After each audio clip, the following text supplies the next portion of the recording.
여러분 살다 보면 그때는 그게 참 중요한 문제였는데 좀 시간이 지나고 보니 별로 중요한 문제가 아니었구나 하는 일들이 많으실 겁니다. 지금 생각해보면 뭘 그런 걸 가지고 그렇게 내가 힘들어하고 괴로워했을까. 그런데 왜 그때는 그렇게 그게 중요했는지. 개인의 영역에서도 그렇고 공동체의 어떤 전통에서도 그렇습니다. 그때는 그런 전통이 너무 중요했는데 다 그게 관례였는데 지금은 그런 거 얽매이지 않고 그냥 알아서 하면 되는 일 참 많아졌습니다. 우리는 계속 고린도전서를 함께 하고 있습니다. 우상 제물 먹는 문제를 시작하여 그걸 시작으로 그리스도의 삶의 원리가 이제 8장부터 10장까지 계속되었죠. 이제 11장부터 14장까지는 예배에 대한 말씀입니다. 크게 세 가지인데 먼저 여성의 복장, 예배 중에 머리에 수건 쓰는 문제, 두 번째는 성만찬, 그리고 마지막은 성령의 은사로 이어집니다. 오늘은 그 첫 번째로 예배 드릴 때 여성의 복장, 머리에 이렇게 수건 쓰는, 머리에 덮개 쓰는. 근데 수건이라고 번역도 많이 하는데 그냥 뭐 좀 이미지가 우리 일할 때 수건 쓰는 이미지도 있고 그래서 덮개로 사용하도록 하겠습니다. 오늘 본문은 굉장히 쉽지 않은 본문으로 손꼽힙니다. 하지만 하나님의 말씀이 그렇듯이 우리가 차분히 전체 맥락 가운데서 겸손한 마음으로 읽으면 크게 어려울 것도 없는 말씀입니다. 오늘 말씀의 발단은 여성들이 예배 중에 머리에 덮개 쓰는 문제입니다. 근데 오늘날 사실 우리 예배 중에 머리에 못 쓰는 사람 아무도 없지 않습니까? 전혀 상관없는 문제입니다. 그런데 성경 안에 이게 기록되었다는 걸 보면 분명 우리에게 이걸 통해 하실 말씀이 있다는 겁니다. 오늘을 사는 우리에게 과연 오늘 말씀에 무엇을 주시는지 함께 보겠습니다. 오늘 말씀에 보면 남자니 여자니 뭐 이런 얘기가 남성 여성에 대한 얘기가 계속 나오는데 사실 이 말씀은 전통에 관한 이야기입니다. 그걸 알려주면서 시작합니다. 고린도서 12장 2절 말씀 한번 읽어볼까요? 고린도서 11장 2절 함께 읽겠습니다. 너희가 모든 일에 나를 기억하고 또 내가 너희에게 전하여 준 대로 그 전통을 너희가 지킴으로 너희를 칭찬하노라. 전통에 대한 이야기, 전통이란 말이 나오죠. 여러분 제가 전해준 전통을 잘 지킨 것을 칭찬합니다. 시작합니다. 그리고 오늘 본문의 마지막에는 관례라는 말이 나옵니다. 16절 볼까요? 16절 함께 읽겠습니다. 논쟁하려는 생각을 가진 자가 있을지라도 하나님의 모든 교회에는 이런 관례가 없느니라. 이런 관례 없다. 우리가 이제 내용 앞뒤 중간을 이제 아직 들어가기 전이라도 맨 앞과 맨 뒤를 보면 전통과 관례라는 말을 합니다. 그래서 오늘 본문은 전통과 관례에 대한 문제임을 선명히 밝힙니다. 여성이 예배 시간에 머리에 덮개 쓰는 문제를 그걸 소재로 하고 있지만 결국 전통과 관례에 대해 그리스도인이 어떻게 대처해야 되는지의 말씀입니다. 우리가 예수를 믿고 신앙인으로 이제 예수 믿는 사람으로 그리스도인으로 살다 보면 그동안에 내가 몸담아왔던 전통과 관례와 상충되는 부딪히는 지점을 만나게 됩니다. 그럴 때 과연 어떻게 해야 될지 참 어려우실 때 있을 텐데 오늘 말씀에서 한번 답을 찾아보시면 좋을 것 같습니다. 1세기, 그러니까 초대교회 당시 헬라 문화권에서는 여성들이 이렇게 머리를 이렇게 덮고 살았습니다. 살짝 머리를 가리고 살았습니다. 이제 아랍 문화권에서는 여성들이 머리부터 얼굴까지 다 가렸죠. 눈만 내놓고. 근데 그거와는 다르게 머리만 덮는 칼룸바라는 것을 머리에 쓰고 다녔습니다. 근데 이런 전통이 생긴 이유가 있습니다. 우리나라에도 어떤 전통을 찾아가면 유래가 있죠. 이런 전통이 생긴 이유는 뭐냐면 여성들은 여성 그 위에 또 다른 권위가 있다. 또 다른 머리가 있다는 표현으로 덮개를 한 겁니다. 나는 또 다른 주관자가 있다. 그러니까 미혼 여성은 나에게는 아버지라는 또 다른 머리, 또 다른 권위가 있다. 기혼자는 나에게는 남편이라는 또 다른 머리, 또 다른 권위가 있음을 그렇게 표현한 겁니다. 그래서 여성 중에 머리에 덮개를 안 쓰는 사람은 이 고급 창녀들, 고급 정부라고 하죠. 그런 여인들은 안 썼고 또 가늠한 여인으로 정죄받은 여인들은 안 썼습니다. 그리고 또 아프로디테 신전의 성전 매춘부들도 안 썼다고 합니다. 그러니까 당시 보통의 여성들은 다 이 머리를 가리는 덮개를 쓰는 것이 그냥 일반 관례였고 전통이었습니다. 도시 고린도 마찬가지죠. 여성들이 머리에 덮개를 쓰는 게 그냥 일반적인 모습이었습니다. 그런데 고린도에 복음이 전파되고 교회가 생겨났죠. 여러분 초대교회는 지금 예배에 비해서 굉장히 자유로웠습니다. 지금 그냥 예배 시작 시간은 있어도 마치는 시간은 없었습니다. 그래서 뭐 4시간이고 6시간이고 뭐 계속 예배를 드렸습니다. 그러니까 성령의 인도하심에 대해서 열어놓은 겁니다. 지금도 선교지에 가면 예배 시간이 최소한 2시간, 뭐 서너 시간, 최소한 2시간이고 서너 시간 예배 드리는 것은 흔한 일이라고 합니다. 그러니까 초대교회에서는 성령의 감동을 받으면 누구든지 일어나서 하나님의 말씀을 전하고 해석했습니다. 남녀 구분이 없었습니다. 누구나 성령의 인도하심을 받으면 일어나서 주의 말씀 전했습니다. 남자고 여자고 똑같이 말씀을 전했습니다. 그런데 남자도 여자도 모두 말씀을 전한다? 이거는 이전에 상상할 수 없는 일입니다. 그게 교회 안에서 일어나고 있는 겁니다. 지금 복음이 전파되고 교회가 생기고 또 말씀 안에서 예수 안에서 여성도 남성도 차별이 없다는 걸 사람들이 배웠습니다. 그런데 성령의 은사가 진짜 남성뿐 아니라 여성에게도 똑같이 차별 없이 나타나는 겁니다. 다들 놀라는 거죠. 특히 여성이 더 놀랐습니다. 그것에 눈을 뜨자 여자들이 우리도 예배 시간에 남자들처럼 이 덮개 안 쓰면 안 됩니까? 라는 이야기가 나왔습니다. 근데 여러분 그동안 머리에 이거 쓴 게 전통이고 관례였잖아요. 그래서 조심스럽습니다. 여러분 여러분이라면 어떻게 하겠습니까? 어떻게 하는 게 과연 옳을까요? 복음이 주는 자유대로 그냥 진짜 벗는 게 맞는 건지 전통과 관례를 그래도 지키는 게 나은 건지 우리는 고민하게 될 겁니다. 그들도 그랬습니다. 지금 고린도 교회는 남성과 여성 차별 없이 예배들을 드리죠. 말씀을 전하고 해석하고 적용하고 권면하는데 남성, 여성이 지금 구별이 없습니다. 그래서 여성들이 매우 주체적인 존재로 이제 주도적인 삶을 살기 시작하는 겁니다. 이게 매우 고무적인 현상이죠. 여러분 그리스도인 예수를 믿으면 여성들이 되게 진취적입니다. 남편에게 늘 가려져서 뭐 남편 없이는 안 되고 뭘 못하고 이러지 않습니다. 리브가가 그 야곱을 만나는 날 낙타에게 물 먹이는 거 그거 보통 노동 아닙니다. 그 무거운 물통 들고 몇 번을 오르락내리락 하면서 그럼 그리스도의 여성이 이게 드세지라는 말씀이 아닙니다. 주체적인 삶을 사는 겁니다. 그러다 보니까 이게 충돌이 일어나죠. 사실 복음이 들어오면 하나님이 태초에 세우신 창조 질서를 찾아갑니다. 사람에 대해서도 그렇고 자연에 대한 것도 달라질 수밖에 없습니다. 그래서 교회가 일회용품을 안 쓰려고 하고 최대한 플라스틱 자연을 대하는 태도가 달라지는 겁니다. 하지만 그간의 전통과 관례와 충돌이 있죠. 그래서 여러분 사람이 그동안 인류가 가지고 왔던 전통과 관례는 다 누구 중심이었죠? 힘 있는 남자 중심이었습니다. 기존의 질서라는 게 힘 있는 남자 중심이었어요. 여러분 역사가 영어로 뭡니까? 히스토리. 힘 있는 남자들의 이야기입니다. 역사는 결국. 아이와 여성은 급이 낮은 사람으로 존재로 취급해온 그런 세상이었죠. 그래서 자연에 대해서도 동물에 대해서도 여성에 대해서도 남자가 필요하다면 함부로 대하던 그런 토양이었습니다. 고린도 교회는 그간의 전통대로 머리에 이제 덮개를 쓰고 예배드렸는데 이 복음을 만나고 나니 이게 굳이 쓸 필요가 없다는 것에 눈뜬 사람들이 생겼습니다. 여러분 이제 어떻게 해야 될까요? 바울에게 질문한 거죠. 그러다 바울이 이에 대한 답변으로 질서를 이야기합니다. 우리 3절 읽어볼까요? 고린도서 11장 3절 함께 읽겠습니다. 그러나 나는 너희가 알기를 원하노니 각 남자의 머리는 그리스도요 여자의 머리는 남자요 그리스도의 머리는 하나님이시라. 볼까요? 남자의 머리는 그리스도, 여자의 머리는 남자, 그리스도의 머리는 하나님. 이 말씀을 보면 남자가 여자 위에 있는 것 같죠.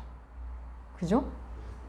그렇게 보는 분들도 많습니다. 근데 여러분 이거는 서열의 문제가 아니라 질서의 문제입니다. 13절 말씀 남자의 머리는 그리스도, 여자의 머리는 남자. 여기까지 보면 여자 위에 남자, 남자 위에 그리스도 이렇게 서열처럼 보일 수 있는데 마지막 뭐죠? 그리스도의 머리는 하나님이라고 말합니다. 성부 예수님의 머리는 성자 예수님의 머리는 성부 하나님이다. 여러분 성자 하나님과 성부 하나님이 누가 위입니까? 그렇죠. 동등하신 분입니다. 성자 하나님이 이 땅에서 사람의 몸을 입고 오셔서 성부 하나님의 뜻에 따라 살 뿐이지 두 분의 위격은 동등한 위격입니다. 그래서 우리가 마지막 그 말씀을 보고 이 말씀은 서열의 문제가 아니라 질서의 문제라는 것을 우리가 알 수 있습니다. 여자의 머리가 남자라는 말씀은 남자가 위라는 게 아니라 질서에 대한 얘기입니다. 이 말씀을 가지고 남성들이 이제 자기들이 여성보다 우위에 있다 주장하는 분 많죠. 여성은 교회에서 잠잠해야 한다고 말합니다. 물론 성경에 여성은 교회에 잠잠하라는 말씀이 있습니다. 우리 그 말씀도 한번 볼까요? 고린도서 14장 34절 말씀 함께 읽겠습니다. 여자는 교회에서 잠잠하라. 그들에게는 말하는 것을 허락함이 없나니 율법에 이른 것 같이 오직 복종할 것이요. 예, 어떠십니까? 남성 여러분 기분 좋죠? 근데 여러분 바로 그 앞에 14장 33절 후반부 바로 직전의 문장을 볼까요? 14장 33절 후반부 함께 읽겠습니다. 모든 성도가 교회에서 함과 같이 그렇습니다. 이걸 이어서 읽으면 모든 성도가 교회에서 함과 같이 여자는 교회에서 잠잠하랍니다. 이게 무슨 뜻이죠? 남자도 잠잠하라는 겁니다. 남자도 잠잠하고 여자도 잠잠하다. 하나님께서 말씀을 주기 전엔 다 잠잠하랍니다. 그럼 남자들이 그러죠. 남자가 여자를 위해 낳았다는 말씀을 또 얘기할 겁니다. 그 말씀 나오죠. 볼까요? 고린도서 11장 8절과 9절 함께 읽겠습니다. 남자가 여자에게서 난 것 여자가 남자에게서 났으며 또 남자가 여자를 위하여 지음을 받지 아니하고 여자가 남자를 위하여 지음을 받은 것이니. 예, 이거 이제 창세기에서 주께서 아담을 먼저 만드시고 아담이 홀로 있는 것이 보시기 좋지 않으셔서 하와를 지으셨던 그 말씀에 대한 말씀이죠. 그렇습니다. 예. 아담이 이제 사람으로도 번역되는 단어지만 충분히 이렇게 볼 수 있을 겁니다. 근데 여러분 그 다음 말씀이 너무 놀랍습니다. 12절 말씀 볼까요? 예, 남자가 우위야 하는 자에게 또 주시는 말씀입니다. 고린도서 11장 12절 함께 읽겠습니다. 이는 여자가 남자에게서 난 것 같이 남자도 여자 말미암아 났음이라. 그리고 모든 것은 하나님에게서 났습니다. 예, 여러분 이게 무슨 말씀입니까? 저는 사실 이 말씀을 교회를 그렇게 다녔어도 설교로 들은 적이 없습니다. 제가 성경을 읽으면서 만났습니다. 남자에게서 여자가 나왔다. 뭔 말이죠? 이 땅의 모든 남자들은 여성인 엄마로부터 나옵니다. 모든 사람이 엄마, 여자에게 태어나죠. 하나님이 너무 놀랍죠. 남자가 자신들의 우위를 주장하지 못하도록 또 여자가 자신들의 우위를 주장하지 못하도록 두 개의 본문을 이렇게 같이 우리에게 성경은 설명해 주고 있습니다. 그래서 이 남녀 문제의 결론은 뭘까요? 11절 말씀입니다. 11절 말씀. 예, 우리 함께 읽겠습니다. 그러나 주 안에는 남자 없이 여자만 있지 않고 여자 없이 남자만 있지 아니하니라. 예, 주 안에서는 남자 없는 여자 없고 여자 없이 남자 있지 않다. 맞죠? 예. 아담이 언제 남자가 돼요? 하와를 만들어야 비로소 남자가 되는 겁니다. 남자 없는 여자 없고 여자 없는 남자 없기에 서로 존중하며 우리는 계속 배워가야 합니다. 남자는 여성 없이 불완전하고 여성 역시 남성 없이 불완전합니다. 그래서 부부, 결혼을 우리에게 주신 겁니다. 근데 다시 말씀드리지만 오늘 말씀은 남자와 여자 문제는 아닙니다. 궁극적으로 하시는 말씀은 전통과 관례에 대한 말씀입니다. 복음이 들어간 현장은 반드시 전통과 관례와 부딪히는 때가 있죠. 어떻게 해야 될지 모를 때가 있습니다. 교회가 복음이 들어가면 그 땅의 문화적 전통과 사회적 관습을 무시하면 여러분 교회 안팎으로 문제가 일어납니다. 우리나라 초대교회 때 남녀가 그러니까 양반과 종이 한 자리에 모여서 똑같은 자리에 앉아서 예배 드리는 거 굉장히 획기적인 사건이거든요. 거기에다 성인 남녀가 앉아서 예배를 드린다? 남녀 7세 부동성 7살만 돼도 서로 따로 떼어놓는 그런 문화인데 성인 남녀가 함께 앉아 예배 드린다? 여러분 이거는 사회적으로 큰 파장을 일으킬 겁니다. 교회가 이상한 집단이 됩니다. 지금 고린도 교회도 그렇죠.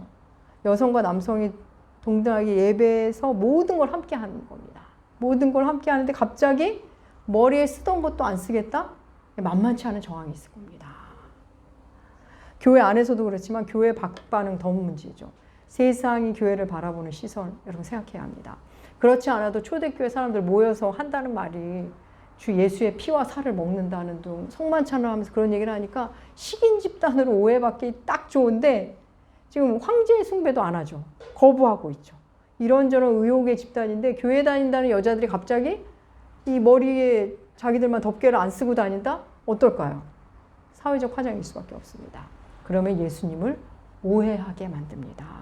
너무나 파격적인 모습이 예수 복음을 전하는데 오히려 방해가 됩니다.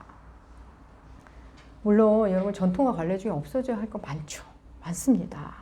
우리 그리스도인들이 보기 어이없는 우리가 눈을 뜨고 나면 어이없는 전통과 관례 관습 많습니다. 하지만 우리는 복음 안에서 막 수없이 양보할 수 있습니다. 모든 것이 가하지만 사람들에게 덕이 되는지를 생각하는 게 우리들입니다. 우리나라 초대교회의 경우 그럼 어떻게 했을까요? 여러분 예배당을 아예 이제 기역자로 이렇게 만듭니다. 기역자로 만들어서 요 모서리 부분에 선교사님이 계시고 이쪽에는 남성이, 이쪽에는 여성이 있습니다. 아예 분리를 한 거죠. 굉장히 지혜롭지 않습니까? 같이 모여서 예배를 드리는데 여성과 남성을 이렇게 기역자로 해서 아예 분리해서 예배를 드렸던 겁니다. 서로 얼굴도 보지 못하겠습니다. 지금 생각하면 되게 우스꽝스럽고 어이없기도 하지만 이전의 관례를 해치지 않는 선에서 굉장히 지혜롭게 했던 것을 보입니다. 여러분 누군가 혹은 어떤 집단에서 무언가를 주장할 때 그 주장하는 방식을 보면 그의 주장이 과연 옳은지 아닌지가 굉장히 쉽게 드러난다는 거 아십니까? 자기 주장을 관철시키기 위해서 무력을 쓴다? 자기가 옳다는 걸 보여주기 위해서 법을 어긴다? 법을 무시한다? 그게 옳은 걸까요? 그리스도인들이 그런 식으로 복음을 전한다면 누가 과연 예수를 믿을까요? 욕하면서 폭언과 폭행, 무력을 행하면서 자신의 옳음을 주장한다. 그러면 주장하는 그 방법을 보면 그들이 주장하는 내용을 쉽게 드러나게 됩니다. 여러분 진리는 물에 향하지 않습니다. 하나님 앞에 진짜 바른 일이라면 하나님의 방법으로 하게 됩니다. 충돌하는 전통과 관례가 있다면 절충하면서 기다릴 줄 알게 됩니다. 이제 내가 예수 믿으니까 우리 제사 지내는 우리 집이 용납이 안 된다. 난 제사 안 갈 거야. 제사 준비도 안 해. 여러분 그렇게 무대뽀를 하는 게 잘하는 걸까요? 도리어 교회 다니는 사람들 저 일하기 싫어서 저러는 거 아니야? 할 겁니다. 내가 비록 절하는 거는 조금 그래도 모든 준비는 내가 다 최대한 돕겠습니다.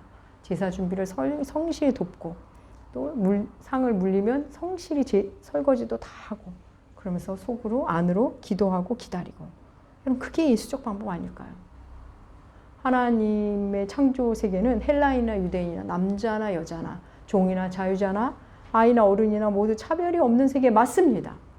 차별이 없는 정도가 아니라 그 위의 세계관입니다. 크고자 하는 자는 섬기고 으뜸이 되고자 하는 자는 종이 되는 그런 놀라운 세계입니다. 예수를 믿으니 전통과 관례를 함부로 한다? 여러분 복음은 전통과 관례와 그렇게 씨름하지 않아도 됩니다. 이 모든 것을 아우르는 그 우위의 소식입니다. 도리어 전통과 관례 안에 들어있는 인류의 속성과 심성을 들여다보고 관찰할 수 있는 힘을 우리 그리스도인은 갖습니다.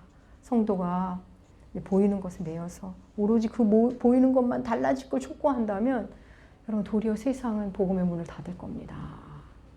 여러분 법원에 가서 폭동을 일으키고 계엄의 상흔으로 아직도 아픔을 갖고 있는 광주에 가서 계엄이 옳았다고 하고 그걸 기도의 이름으로 예배의 이름으로 그렇게 폭동을 부추기면서 하고 있다?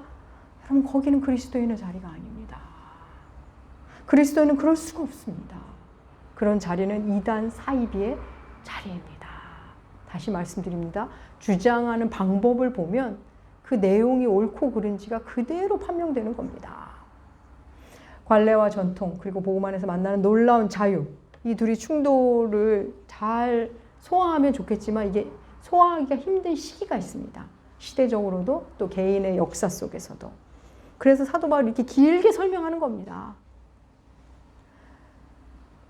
그러면서 우리가 이 말씀을 보고 읽고 묵상하며 하나님께 물으며 스스로 판단해야 합니다. 우리 13절 말씀 볼까요? 고린도서 11장 13절 함께 읽겠습니다. 너희는 스스로 판단하라. 여자가 머리를 가리지 않고 하나님께 기도하는 것이 마땅하냐. 예, 스스로 판단하라. 오늘 설교 제목이기도 하죠. 스스로 판단하라. 결국 자신의 신앙 상태, 신앙의 그 지점에서 행동할 겁니다. 그래서 결국은 개인의 판단, 그 공동체의 판단에게 맡기는 거죠. 그래서 오늘 말씀의 결론은 여러분 그 덮개 문제, 머리 쓰는 문제 그냥 써라입니다. 그냥 써라. 근데 뭐 자연스럽게 없어지지 않았습니까? 물론 이제 천주교에서 쓰는 거 요거는 조금 또 별개로 설명이 필요하지만 당시에 우리가 예수 안에서 그럼에도 불구하고 당시에 예수 안에서 자유로워진 그 고린도 교인들이 우리 여성이 왜 머리에 뭘 쓸 필요가 있습니까? 라고 이의를 제기한 사람들. 이 사람들 한편으로 굉장히 멋진 사람들입니다. 새로운 세계에 눈뜨고 변화를 추구한 사람들. 이런 사람들을 통해 모든 영역이 발전합니다. 그들이 있었기에 사도 바울이 이렇게 사도 바울에게 물었고 답을 들었고 그런 사람들을 통해 우리가 이 말씀을 읽게 되었고 이 말씀을 기준으로 우리가 어떻게 전통과 관례를 대하는지를 배우고 있지 않습니까? 그 기준을 우리에게 준 사람들이기도 합니다. 사랑하는 여러분, 주 안에서 만난 자유를 함부로 사용하고 그 시대에 함부로 사용하지 않고 시대에 덕이 되고자 한 사람들, 이웃에게 덕이 되고자 하는 사람들, 시대와 불화가 있기는 하지만 충돌을 최소화하면서 차근차근 변화를 꾀한 신앙의 선배들, 그들이 있었기에 우리가 아무 차별 없이 이렇게 예배를 드리고 주의 일을 할 수 있게 된 겁니다. 다시 말씀드린다. 오늘 본 말씀은 남녀 차별의 문제가 아니라 소재는 그거지만 오늘 말씀의 핵심은 전통과 관례에 대한 문제입니다. 사랑하는 여러분, 남녀는 차별이 없지만 여전히 차이는 있습니다. 또 남녀가 모인 공동체에도 그 공동체만의 질서가 있습니다. 지금 오늘날 남녀 차별이 아직도 문제가 많죠. 오늘날 차별을 넘어 혐오의 문제라고까지 하지만 이 부분도 우리가 계속 말씀 안에서 보다 현실적인 답안을 찾아가야 합니다. 여러분, 예배 드리는데 반바지 입으면 되냐 안 되냐, 슬리퍼 신고 오면 되냐 안 되냐, 모자 쓰고 오면 될까요 안 될까요? 여러분, 그게 중요할까요? 예배 안 드리고 제가 놀러 갈까요 말까요? 여러분, 오늘날 우리 예배 시간에 여자들 머리를 가릴까요 말까요 하는 것은 지금 아무 일이 없습니다. 아무 상관없는 문제입니다. 지금 우리가 왈가왈부하는 문제들 시간이 흐르면 아무것도 아닌 일이 됩니다. 우리의 신앙이 자라면 그런 일에 시간 낭비 안 합니다. 스스로 판단하며 살아가게 될 겁니다. 주께서도 너 신앙대로 판단하게 두시죠. 뭐 특별한 위치에 있거나 이렇게 가기 전에는 물론 그 위에서도 결국 자기 판단대로 살아가게 됩니다. 자기 신앙 색깔로 살아가게 됩니다. 아무리 배우고 해도 그냥 자기 신앙 가진 대로 스스로 판단하게 하며 살 겁니다. 여러분, 내가 지금 내 자유로 이렇게 해도 되나 싶을 때 그 답은 나의 이러한 태도가, 신앙인으로서의 나의 태도가 누군가에게 덕이 되는지를 스스로 판단하면 됩니다. 사회적으로는 나와 동시대를 사는 사람에게 그리스도인으로서의 내 모습을 보고 그들이 과연 하나님에 대해서 거부감을 혹시 느끼는 거 아니야? 이 모습을 보고 하나님을 더 궁금해할까? 이걸 생각하시면서 판단하시면 됩니다. 사랑하는 여러분, 신앙인은 새로운 질서를 가지게 됩니다. 어떤 틀과는 다른 질서입니다. 말씀 안에서 질서를 가진 사람은 엄청나게 유연할 수 있습니다. 도리어. 그래서 누군가에게 혹은 어딘가의 전통과 관례를 존중합니다. 여러분, 하나님도 우리가 살던 패턴, 이 땅에서 굳어진 생각, 우리 개인의 기질, 심리적 전통과 관례를 단번에 부수고 나오라고 하지 않으십니다. 존중해주고 절충해 주십니다. 사랑하는 여러분, 복음의 이름으로 상대방이 지나온 삶, 또 내가 보는 어떤 새로운 공동체의 관례 함부로 대하지 마십시오. 또 당장 스스로 부수고 나올지 아니면 서서히 조율하고 나올지도 결국 스스로 판단하는 겁니다. 사랑하는 남우교회 교회 여러분, 우리의 몫은 말씀을 잘 배워서 스스로 판단할 수 있는 힘을 가지는 겁니다. 사랑하는 남우교회 교회 여러분, 주의 말씀을 쉼없이 배우십시오. 주의 가르침을 열심히 배우시고 스스로 잘 판단하시고 결정하시고 그 결정의 결과에 대해서 책임적 그리스도인, 그렇게 살아가시는 여러분들 남우교회 되시기 주의 이름으로 축복합니다. 기도하겠습니다. 하나님 아버지, 예수 그리스도 십자가 복음으로 하나님 나라의 질서를 배웁니다. 그 질서가 틀이 아니라, 규정이 아니라 얼마나 아름다운 유연성을 갖는지, 또 얼마나 우리를 책임적 존재로 살아가게 하는지 우리로 알아가게 하여 주시옵소서. 언제나 너에게 그리고 공동체에게 덕이 되는 일을 택하게 하여 주시옵소서. 세상이 나를 보고 우리를 보고 저들이 믿는, 저가 믿는 예수를 궁금해지는 그런 복음적 삶을 살게 하여 주시옵소서. 감사드리며 존귀하신 예수님의 이름으로 기도합니다. 아멘.